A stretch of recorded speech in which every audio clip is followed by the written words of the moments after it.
Baik, terima kasih. Pemirsa Anda masih bersama kami Endamain Sagun. Alhamdulillah kita sampai di segmentasi tanya jawab. Kiai Jujun akan menjawab pertanyaan dari Bapak Matin. Silakan. Bismillahirrahmanirrahim. Irhamu man fil ard yarhamukum man fis sama.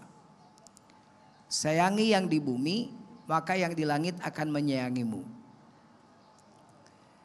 Ini hubungannya dengan kenapa orang merugi padahal dia tukang ibadah. Tadi Pak Dodi bertanya tentang kita dianjurkan untuk berbaik sangka pada Allah.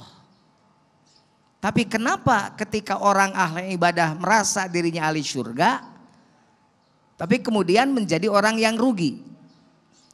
Nah, bahasa merasa itu harus digarisbawahi. Itu adalah hak prerogatif Allah. Tidak boleh ibu karena ibadah ibu merasa ahli surga. Ada cerita 2 orang Bani Israel diriwayatkan dalam hadis Abi Daud. Yang satu ahli ibadah, yang satu diam, tukang diem itu mah, bukan yang tadi Pak Dadan dan Pak Deden. Ternyata Pak Dadan ada di sini. Maaf Pak Dadan, tadi saya angkat jadi aktor. Yang tukang ibadah itu suka menghardik saudaranya itu.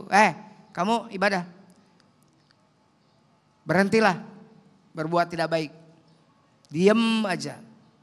Setiap kali ketemu begitu, berhentilah. Diem aja. Yang ketiga, berhentilah.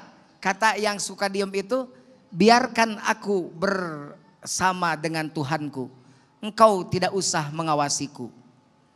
Ternyata di akhir cerita, orang yang merasa ahli ibadah itu malah yang ke neraka. Di akhir hadis itu. Orang yang diam dianggap diam, justru dia yang ke surga. Ternyata dia mungkin tidak pernah laporan. Lapor Kak mau sholat. Lapor Kak saya mau tahajud. Kan tidak usah laporan. Makanya kalau ngomong ria, kata saya juga semua ria. Syahadat ria karena ada asyhadu alla ilaha illallah. Sholat ria karena ada azan, ada qomat pakai speaker. Zakat ria karena ada amilin, diserahkan. Apalagi haji ada walimatus safar. Ya, semuanya ada. Puasa ria karena ada dulag, ada bedug, ada lebaran. Biar tidak ria apa? Nih, qalbu kita dengan Allah. Makanya hanya ini yang akan menyelamatkan kita. Berharap pada Allah itu di sini. Berbaik sangka pada Allah itu di sini. Berbaik sangka itu dengan disertai dengan kekhawatiran. Yang tadi kata Ujai, adik saya tadi, jangan merasa aman. Justru biar tidak aman, biar aman jangan merasa aman. Ketika merasa aman, maka akan jadi orang yang merasa diri paling baik. Harapan pada Allah gantungkan. Husnudzon pada Allah harus. Tidak boleh suudzon pada Allah. Ada tukang tahu. Suudzon, dia bawa tahu mau jualan, jatuh terpleset, biasa naik angkot langganan, jatuh terpleset, tumpah tahunya, marah dia, ya Allah kenapa engkau itu kejam ya Allah, tahu saya, dagangan saya hancur ya Allah, saya tidak bisa dagang lagi, istri saya gimana makannya, anak saya gimana makannya. Sejam kemudian dia tersenyum, kenapa? Karena ternyata angkot yang biasa dia tumpangi tabrakan dan mati semua penumpangnya. Alhamdulillah ya Allah, mending tahu habis daripada nyawa gue diambil. Nah, itu jadi tidak boleh berburuk sangka pada Allah. Tetapi ketika kita jadi ahli ibadah juga, jangan merasa ahli ibadah. Karena ternyata belum tentu hubungan kemanusiaannya baik. Makanya ya ahli ibadah, insya Allah ini semua ahli ibadah. Coba introspeksi sekarang mulai pulang dari sini. Apakah mulutmu pernah menyakiti tetangga? Apakah lisanmu pernah menyakiti anak yatim? Apakah kamu pernah memakan hak orang lain? Apakah kamu pernah menghardik orang? Pernah menghina si anu? Jika pernah, maka bertaubatlah, minta maaflah kepada orang yang kita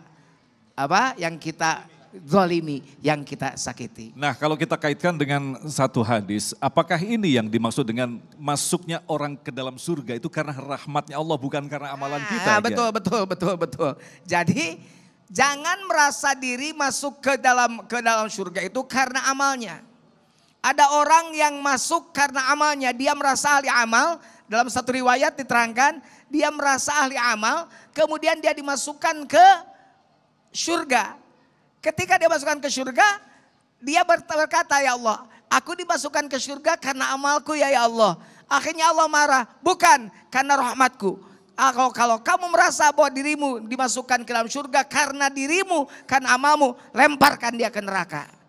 Bisa dilempar. Jadi kita masuk surga itu bukan karena amal kita, karena rahmat Allah. Makanya ada cerita seorang pelacur, karena rahmat Allah hanya sekedar memberi minum kepada anjing yang kehausan, dia masuk surga.